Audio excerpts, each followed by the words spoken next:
Esse novo seu microfone. Tá. Bem, boa noite outra vez. Vamos juntos, né, partilhar essa noite. E como o Alberto falou, nós fazemos parte do Serviço de Atividades Mediúnicas do CERJ. E para ficar um pouco diferente, nós vamos falar sobre mediunidade. Então vai ficar diferente, né? Então, nós estamos hoje começar com vocês, e semana que vem o programa vai continuar, falando sobre a mediunidade. E falando sobre a mediunidade como? Vamos falar da mediunidade desde a antiguidade, tentar falar da antiguidade até Kardec. Não sei se eu vou conseguir chegar muito além, mas vamos tentar chegar a Kardec, né? E uma coisa, nós vemos que foi um plano muito bem traçado, porque nós sabemos que a mediunidade existe de todo sempre. Será que a mediunidade, queria saber de vocês, queria ver quem é que sabe me dizer, será que a mediunidade só apareceu com Kardec? Isso, muito bem. Então, nós vemos na Bíblia falar sobre a mediunidade. Lá, né, quando fala sobre Adão, né, ele falava sobre a mediunidade. Falava que Adão ouvia o Senhor falar com ele. Né? Então, o que era isso? Ele estava ouvindo o Espírito Superior falar com ele. Então, vamos voltar, vamos fazer ali um roteirozinho. A mediunidade da antiguidade a Kardec, um plano muito bem traçado.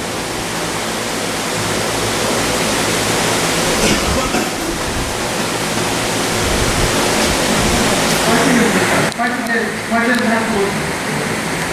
Mais fácil. Aqui eu vou falar, aqui nós vamos falar só um roteiro. Aqui é o roteiro do que a gente vai falar. Foi um plano iniciado na mais remota antiguidade, começando na Índia com os Vedas, que são os livros, né, do saber. Depois na China, o I Ching e o culto aos avoengos. O que é avoengo? Será que alguém sabe me dizer o que é avoengo? Ouviu alguém falando? O que é avoengo? O antepassado? Isso mesmo, são os antepassados. Depois, o Egito Antigo, os deuses, né? Os deuses que curavam. Os faraós tinham seus magos. Depois, os hebreus. Depois, a Grécia, com os oráculos, mídias. Roma, com as antigas sibilas. Os filósofos, Sócrates, Platão, Aristóteles, até Jesus, que era o médium de Deus. E de Jesus, vamos chegar a Kardec. Então vamos começar com a Índia.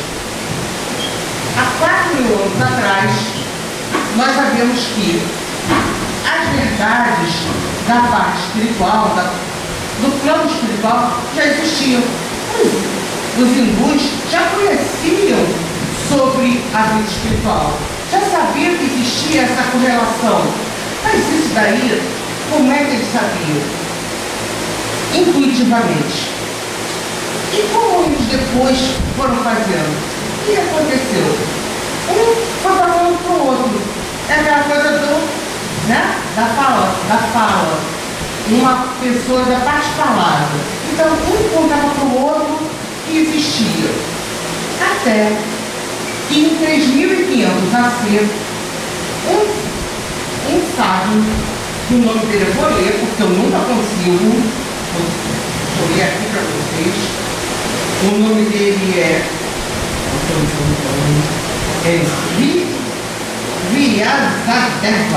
Vyasadeva, né? E ele tinha um perfeito conhecimento do mundo espiritual.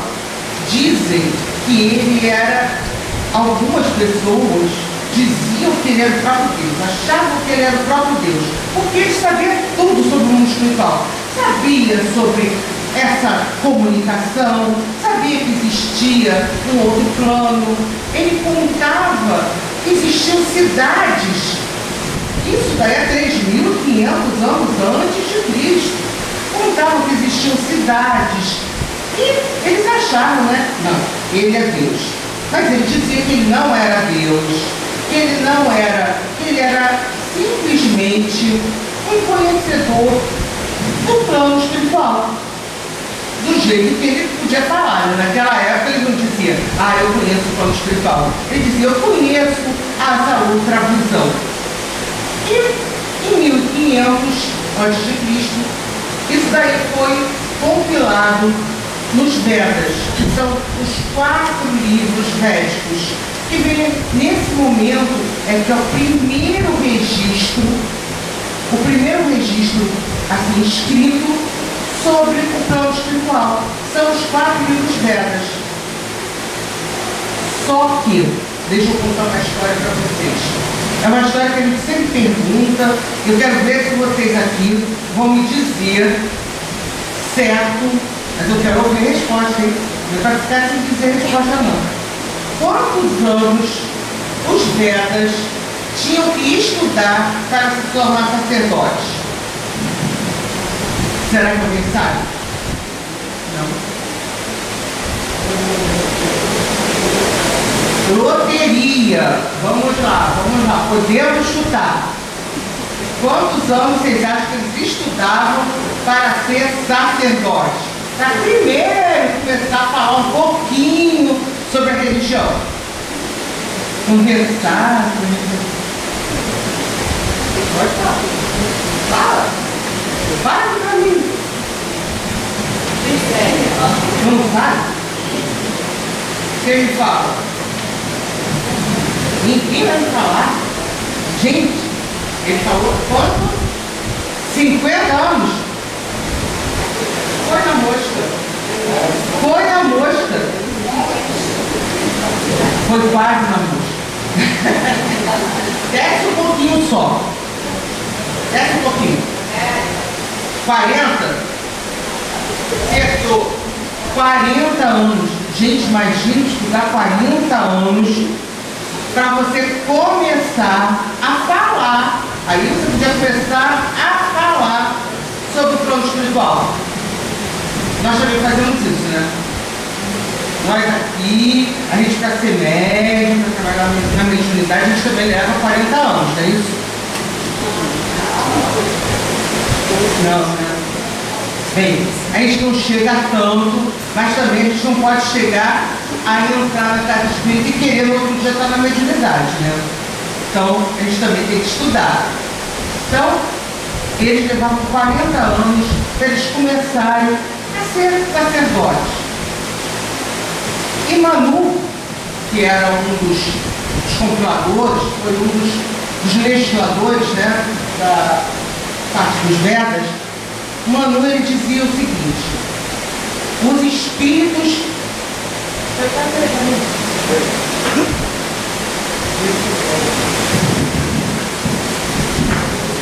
Só que ela está travando.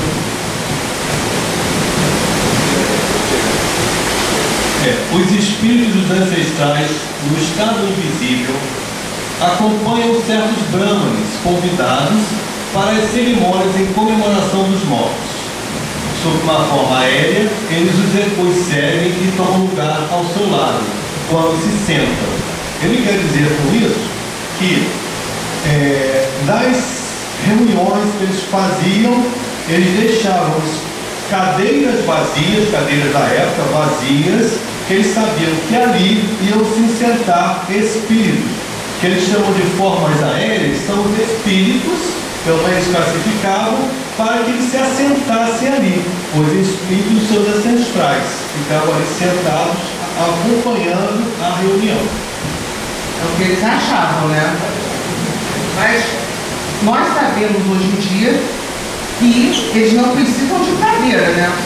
Eles podem estar ali sem problema nenhum. Nós sabemos que aqui nós temos muito mais gente do que está aqui, mas não precisam de cadeira.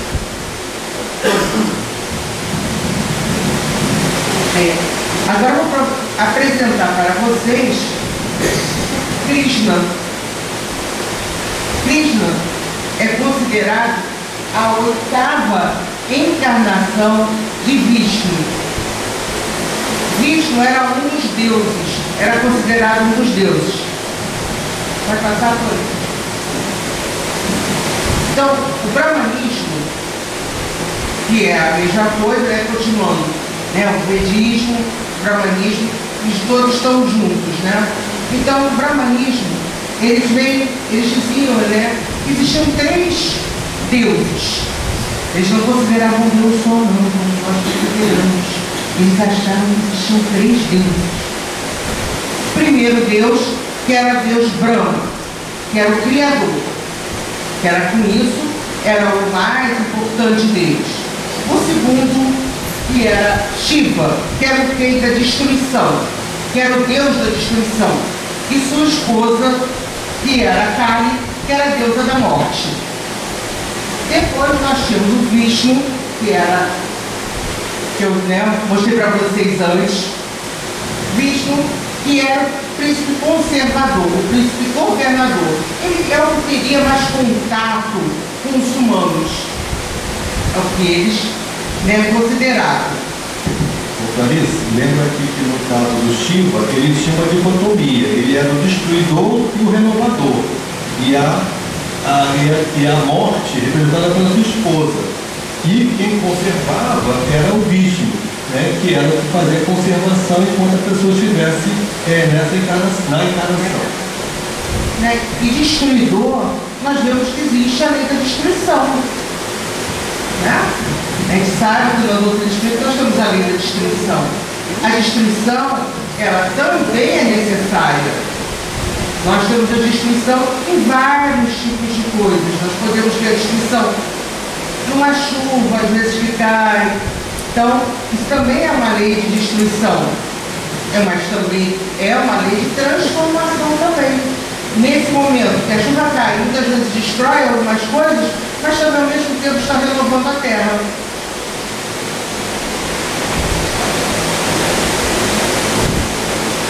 Passando um pouquinho, vamos chegar ao Egito. No Egito, nós temos a deusa Ísis. A deusa Ísis, ela era a deusa que era a deusa curadora. Eles achavam que ela conseguia tirar todas as doenças, desaparecer as doenças para quem chegava perto dela, quem chegava a orar perto dela.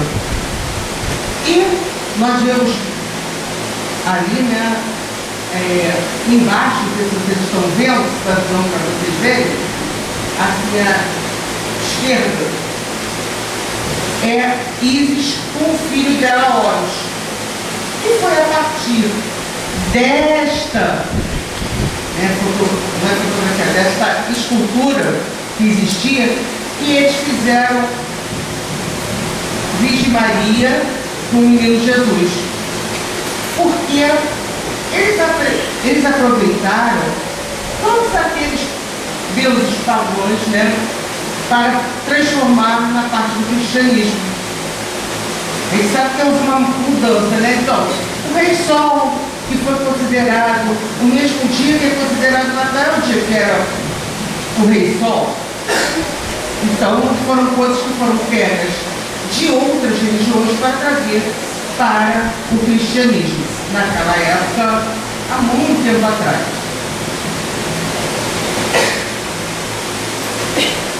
Então, vamos ver que a mediunidade era banal só do sacerdote e dos iniciados. Um pouco em geral, nós estávamos falei sobre eles conhecerem já o plano espiritual e tudo isso, mas quem conhecia eram os iniciados. O povo, o Zé Povinho não sabia de nada não. O Zé Povinho ficava lá achando que quem mandava, quem era o destruidor, quem era tudo, No Egito era o faraó. O faraó era o Deus. Então, nós vemos que no Egito Antigo, os magos de faraó invocavam os mortos. No povo hebreu, Abraão ouviu ninguém, a gente acha, né, porque ninguém tem uma data certa. Então a gente vê na história que mais ou menos em 1800 a.C., Abraão recebeu um chamado.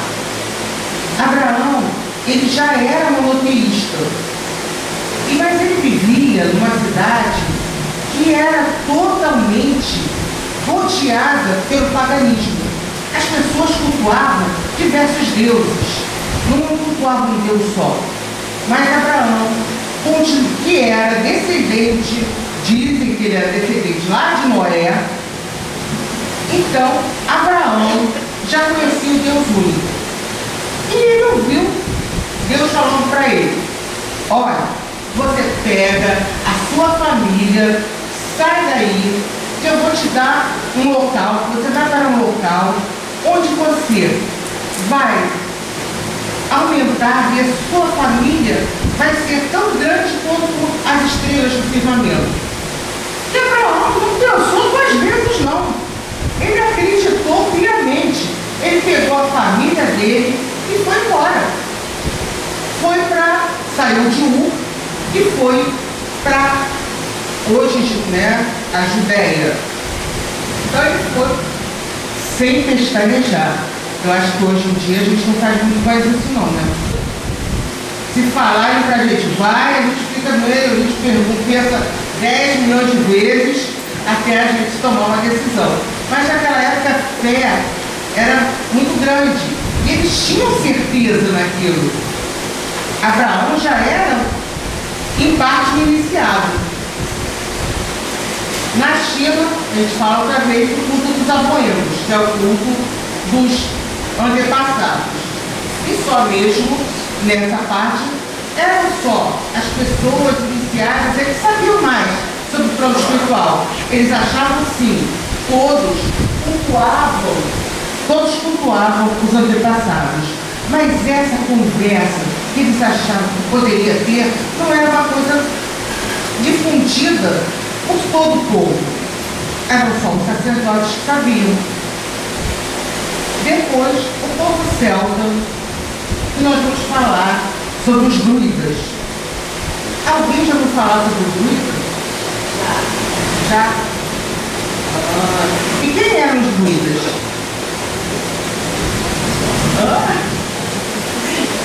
Sacerdotes. Eram um povo, né? O povo celta, os druidas eram sacerdotes. E esses sacerdotes, né, nós sabemos que o nosso querido Kardec, em uma encarnação anterior, foram druidas. E eles aprendiam, como é que eles aprendiam? As crianças, desde novinhas, eram escolhidas para ser druidas. E eles aprendiam ficando do lado dos druidas mais antigos. Então, desde pequeno, você vai ser um druida. Então, você vai sentar do lado, vai ficar do lado de um druida mais antigo para aprender o que você tem que fazer. Uma coisa legal, né? E essa forma de aprendizado, ela se prolongou, porque os tibetanos fazem a mesma coisa, só que de uma maneira da escolha do seu lama, do seu Dalai Lama. Os índios nossos faziam assim também, escolhiam quem ia ser o continuador do cacique, do pajé, né? E assim outros povos também faziam dessa maneira, né? Escolher alguns que iam continuar através do aprendizado oral, passavam a transmissão do conhecimento.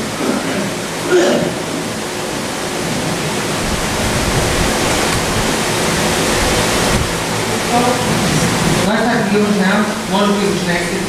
Que a mediunidade era a panagem dos sacerdotes e dos iniciados e de poucos considerados enviados de Deus. Grécia e Roma, eles consultavam os mortos. Nos oráculos, nós sabemos que antes das pessoas irem para as batalhas, antes dos guerreiros irem para as batalhas, eles iam consultar os oráculos. Eles iam consultar os oráculos para saber se eles iam ter vitória ou se eles iam ter derrota.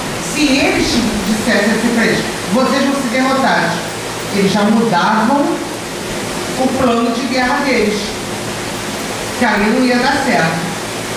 Então, eles utilizavam já naquela época os oráculos. E quem eram esses oráculos? Será que você já pensou? Quem eram os oráculos? Isso, nossa amiga já falou aqui. Eram médiuns. Simplesmente eram amigos que já tinham esse conhecimento, já sabiam como conversar com o plano espiritual. E nós temos em Delfos o templo de Apolo. O templo de Apolo, nós temos logo no pórtico do templo de Apolo aquela frase: Gnote,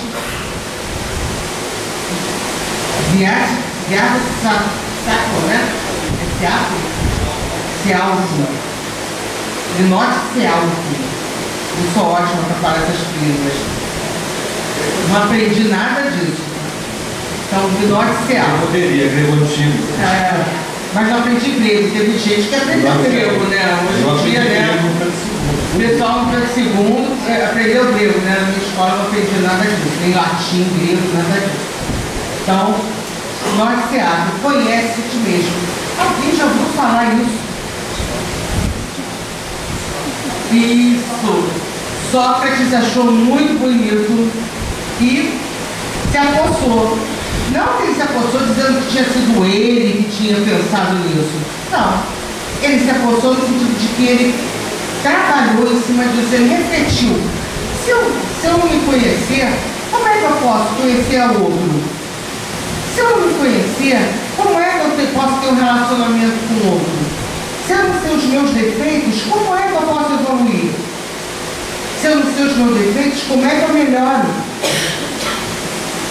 Então, por isso, para ele, o mais importante era conhece-te a ti mesmo. E toda a sua doutrina foi baseada nisso, no conhecer-se a ti mesmo. Nós temos, vocês já viram ali, né, que nós temos as pitonisas, os pitons, né, as sibilas em Roma. Tem que lembrar que esses elementos que faziam as predições, eles eram médiuns. Agora, o tipo de mediunidade, os espíritos que se comunicavam, não necessariamente eram médiuns elevados, superiores, porque os interesses dos espíritos que se comunicavam eram espíritos superiores, porque o interesse não era muito material, era muito terra a terra. Era para vocês poderem ver que era o estilo se eu vou ganhar, como muita gente faz hoje, né? Só que hoje é a questão da guerra.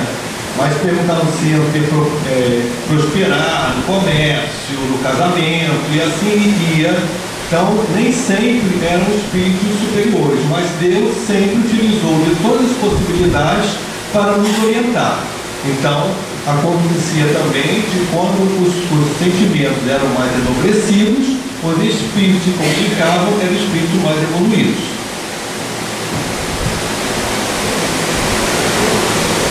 Aí é simplesmente para a gente ver, então, um soldado romano, né, consultando um oráculo.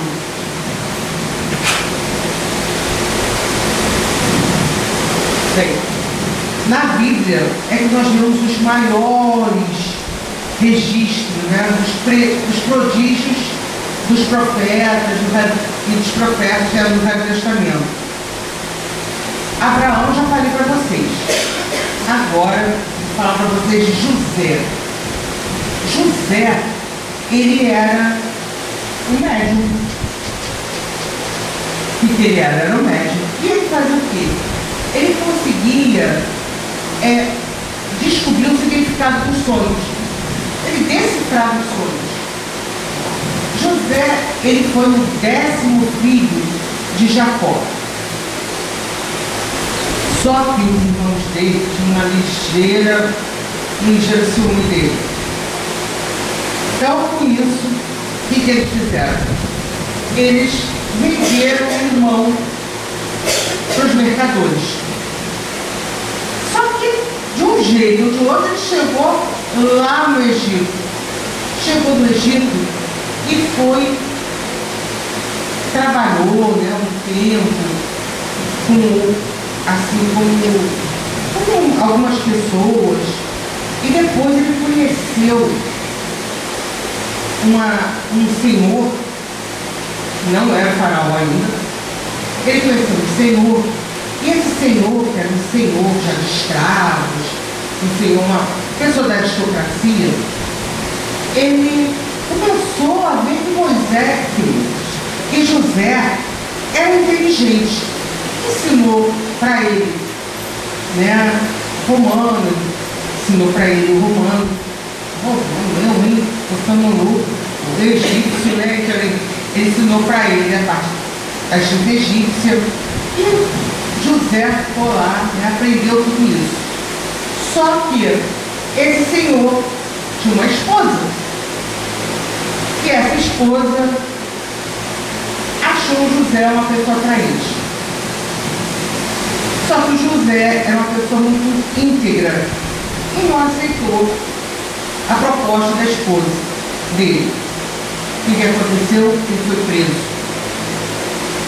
Ele foi preso e na prisão ele conheceu duas pessoas. O padeiro do faraó e o copeiro do faraó. E chegaram para ele e falaram: olha, eu tive um sonho.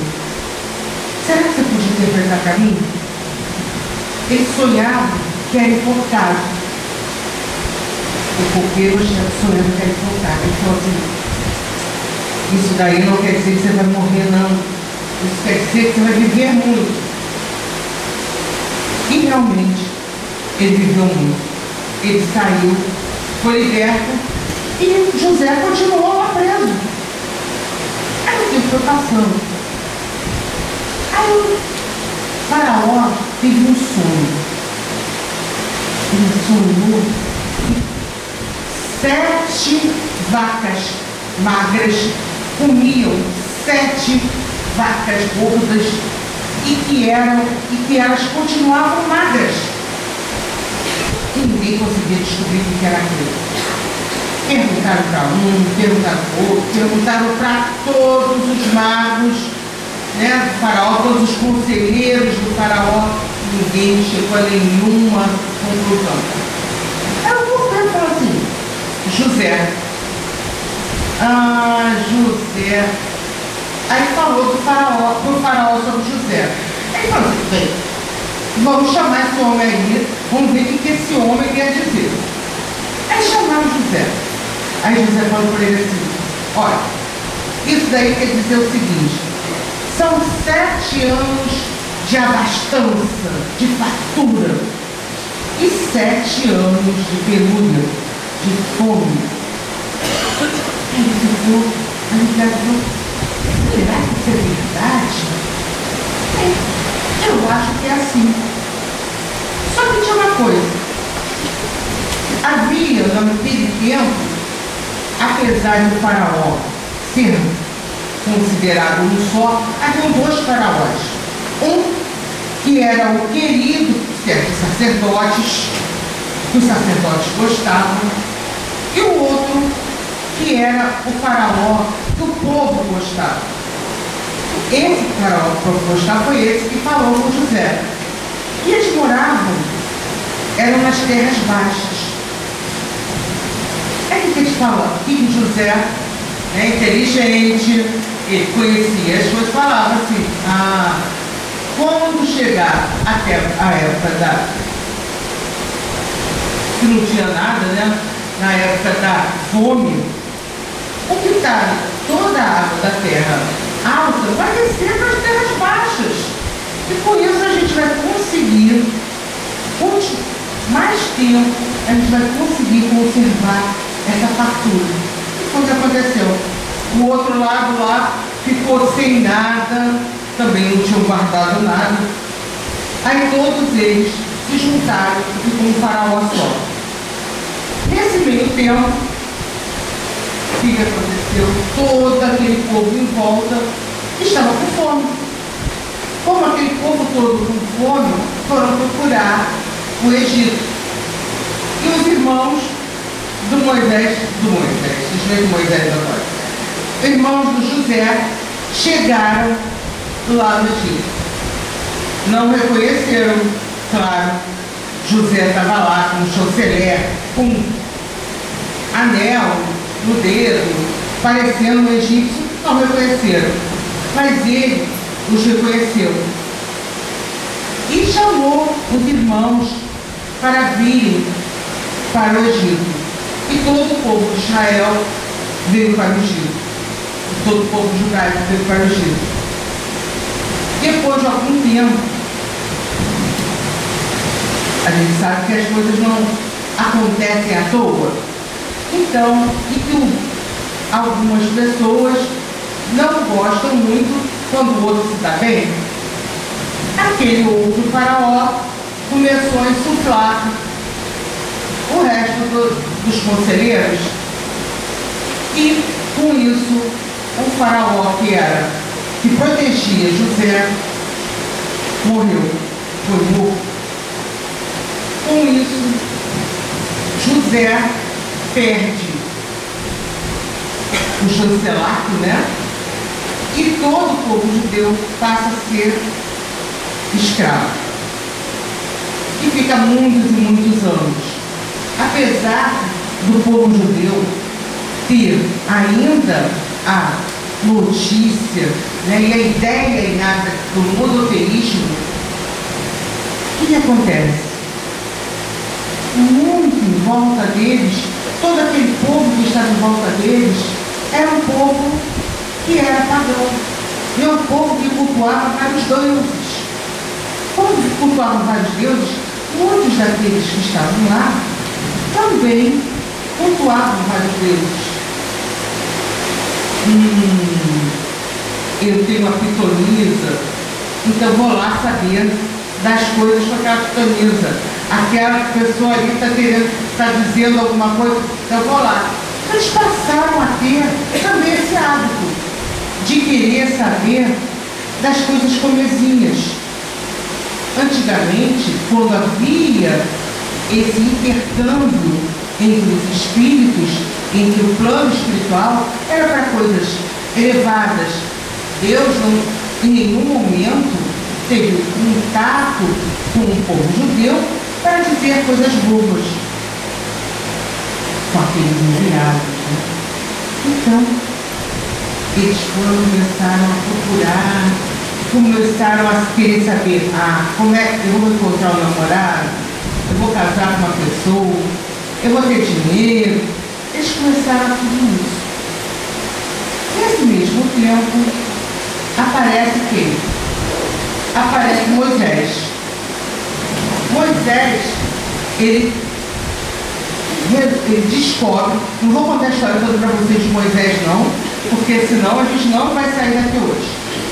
Moisés descobre que é judeu, e a partir de um tempo, depois de um tempo, ele descobre que o povo judeu era escravo. Ele não entendia muito bem. Ele foi criado como se fosse filho do faraó. Então, ele não conhecia muito bem o que acontecia com o povo dele. Quando ele descobre que ele era judeu, ele vai e tenta tirar o povo lá do Egito para ir para Israel. Com isso, eles vão pelo deserto, e aí ele ouve o quê? Ele ouve a palavra de Deus. Ele ouve Deus falando com ele: Moisés, suba ao Monte Sinai, que eu lhe darei a nossa comunhão. Essa será a comunhão do povo judeu com o alto. E com isso vem as tábuas da lei, os 10 mandamentos. O que é os 10 mandamentos? É simplesmente um ato mediúnico. É o plano espiritual em contato com o médium, que era Moisés, trazendo para nós aquele código moral. O código moral estava gravado nos nossos corações, nas nossas consciências, mas que a gente esquece. E para que a gente fosse lembrado, vieram as tábuas da lei, vieram os 10 mandamentos, colocando para nós um código ético, dizendo como devíamos traçar a nossa caminhada. E tudo isso de uma maneira, para eles, simples. E para eles não era nada difícil. Para eles não era difícil. Nós hoje achamos estranho, né? Como é que um espírito superior falou com ele assim? Mas para eles não. Para eles isso era normal, era habitual. Então, nós vemos que tudo houve um planejamento. O plano espiritual não faz nada sem um planejamento. Então, Moisés, com as tábuas da lei, os profetas, o rei Davi, que foi o segundo rei de Israel, já em Israel, o rei Davi, ele curou o rei Saul. O rei Saul, ele tinha uma obsessão brava. O negócio todo era isso. Ele era uma pessoa obsediada. Ele tinha um espírito, que eles chamam de um espírito mau, que ficava sempre com ele. Devia ser de outras vidas. Em outras vidas ele deve ter, vamos dizer assim, cultivado mal os seus amigos e criou um inimigozinho. Então, mas o rei Saul tinha dores de cabeça, ele entrava em possessão, ele tinha ataques epiléticos. E aí o que aconteceu? Chamaram Davi. E Davi tocava harpa. E ele tocava harpa e o rei Saul ficava calmo. O rei Saul foi ficando calmo, e com esses cânticos de Davi, o rei Saul curou-se da sua obsessão. E o rei Saul, depois o rei Davi, continuou como rei. Antes ele não era rei. Aí ele continuou como rei, passando depois pelo filho Salomão. Salomão era muito inteligente. Todos vocês conhecem de Salomão, né? Aquela famosa passagem de Salomão. Que Salomão eram duas mulheres chegando dizendo que as duas eram mães de uma criança. O que Salomão fez? Então, vamos fazer o seguinte: vamos cortar a criança ao meio. Pronto. Fácil. Fica cada uma com metade. Aquela que não era mãe disse assim: tudo bem, tá certo. Aquela que era a mãe, que amava realmente aquela criança, o que ela disse? Não, deixe que ele viva, mas com outra. Aí Salomão não pensou duas vezes. Essa é a mãe. Porque a mãe se sacrifica pelo seu filho. Então, Salomão era uma pessoa muito inteligente, né? Realmente altamente justo, e tinha já essa facilidade do contato com o plano espiritual. Então nós vemos, né, na Bíblia nós vemos fenômenos de voz direta, escrita direta, deixa eu ver lá.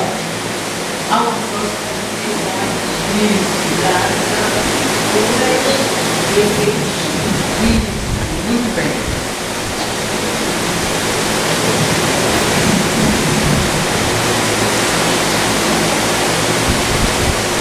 Gente, o hebreu era o ninho do saber evangélico. E Jesus não seria dessa descendência. Dizem que Jesus é descendente realmente do rei Davi. Então, ele desceria dessa descendência. E vemos que isso daí, né, nós vemos que toda a Bíblia é realmente um testemunho dessa comunhão que existe entre o povo e o plano espiritual. O plano espiritual, né, em nenhum momento deixa a gente sozinho. Então nós vemos na Bíblia todos esses prodígios, tudo isso que eu falei até agora, nós vemos isso na Bíblia. Vemos nos profetas, vemos com as leis sociais, vemos nas tábuas da lei. Então nós vemos que o judaísmo prepara para as verdades cristãs, que a vida tem sentido, mostrando que a vida tem sentido. Porque antigamente o que eles achavam? Para que não tinha sentido? Para que eu vou melhorar? Para que eu vou viver? Se não existe o plano espiritual, para que eu vou viver? Para que eu vou continuar? Ele mostra que existe. Depois isso daí foi retirado, né? A gente sabe que isso daí foi retirado. Mas que existia isso na Bíblia, existia. E nós hoje, né, achamos que não existe mais. Mas no judaísmo, isso daí é falado. Até hoje isso é falado. A Cabala se transformou, né? A Cabala saiu do judaísmo. É uma parte do judaísmo. E na Cabala você tem tudo isso. Existe esse intercâmbio continua. Então, nós vemos que isso daí foi um momento que nós precisávamos para chegarmos até o cristianismo.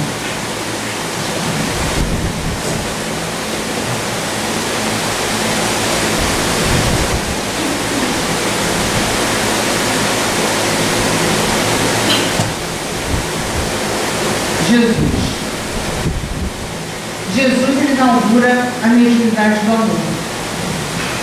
Por que mediunidade do amor? Porque ele foi o amor em excelência. Ele representou, ele exemplificou o amor. E a mediunidade do amor porque ele tinha esse contato direto com o plano espiritual. A gente vê quando ele está no Tabor conversando com João Batista, e ele diz, está aqui Isaías, está aqui Elias. Então ele ali, ele já mostrava que existia um outro plano. Ele em nenhum momento, ele renegou isso para lá, né? Ele não disse para a gente assim, não existe outro plano. Ele falou para Nicodemos que nós precisamos renascer. Ele tinha que nascer de novo. E que ele era um doutor de Israel e ele não sabia. Como é que ele não sabia que precisava nascer de novo? Ele falava sobre a reencarnação. E ele trazia que tudo isso, a mediunidade, esse contato com o plano espiritual, esse contato com o outro, tinha que ser feito com amor.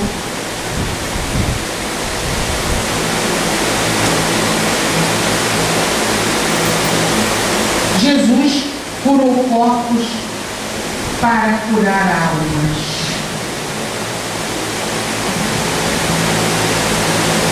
Paralítico de Cafarnaum. Ele fala para o paralítico de Cafarnaum: pegue a sua cama, levante-te, pegue a sua cama e vá. O que é isso, gente? Levanta, pega a sua cama e vá. Ele fala para ele continuar. E se ele não continuar, se ele não andar, se ele não se melhorar, ele vai voltar. Ele tem que evoluir, ele tem que se melhorar. Então, Jesus nunca passou a mão na cabeça de ninguém, né? Ele mostrou o caminho. Ele foi o exemplo deste caminho. O servo centurião cura a distância. Porque o centurião chegou para ele e falou: Senhor, meu servo está doente. Cura-o. Ele falou, vou curar, vou lá. Ele falou, não precisa. A minha casa não é digna de ti. Você não precisa ir até lá. Se o Senhor mandar, o meu servo ficará bom. Eu, que sou um centurião, que comando exércitos, falo para os meus comandados, faça isso ou faça aquilo, e eles fazem. E se o Senhor mandar, o meu servo ficará bom. E quando ele chegou lá, o servo estava bom. E ele diz, esta fé eu nunca vi em ninguém deste povo. Esta fé é muito maior. Porque este centurião era um romano, não era um judeu, mas ele tinha fé, ele acreditava em tudo que Jesus nos trouxe. A mulher hemorroísa. Vocês sabem que a mulher hemorroísa era uma mulher que ficou 12 anos, gente, pensa numa coisa, 12 anos perdendo sangue. 12 anos perdendo sangue. Aí, ela toca na veste de Jesus. Aí Jesus, ninguém viu, estava no meio de uma multidão.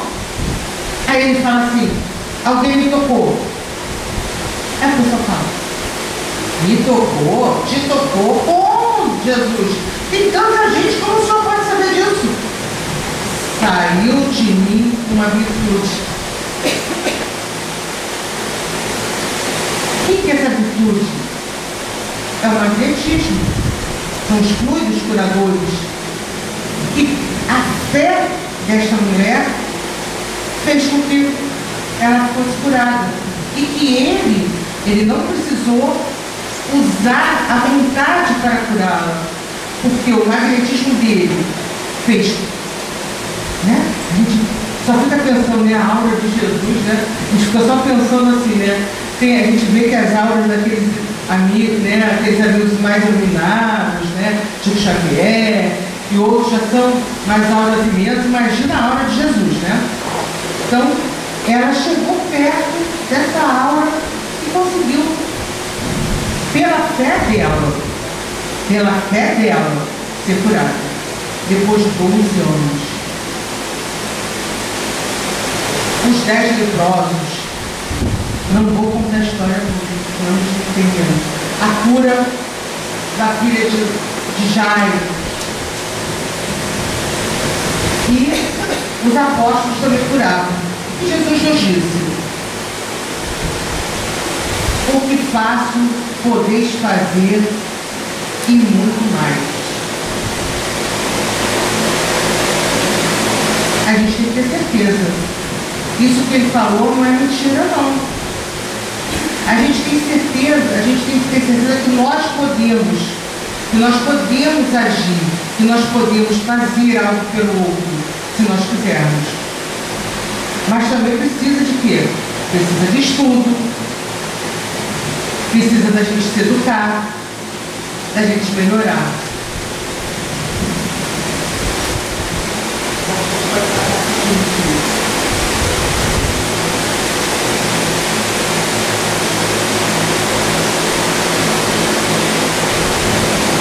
Para terminar, eu vou terminar aqui. Vou terminar aqui. Eu vou deixar para a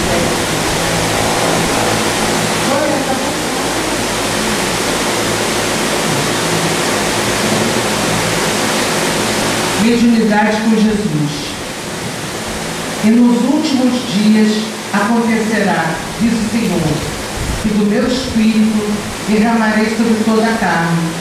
Vossos filhos e filhas profetizarão, vossos jovens terão visões, e os vossos anciãos terão sonhos. Atos, capítulo 2, versículo 17. A gente está vendo isso? Será que a gente está vendo isso? A gente está vendo que a mediunidade está sendo uma coisa assim, corriqueira, vamos assim dizer. No sentido de que várias pessoas veem, várias pessoas, a gente ouve falando que ouvem os espíritos. Várias pessoas hoje em dia dizem pra gente, eu sonhei com tal coisa e tal coisa aconteceu. É exatamente isso que Jesus nos falou. Quando estiverem chegando os tempos estão chegados, gente. O mundo de regeneração está batendo a nossa porta. E aí? A mediunidade vai ser uma coisa, uma palavra meio estranha, mas uma coisa vulgar. Vai ser uma coisa corriqueira. Mediunidade não vai ser o apanágio dos sacerdotes.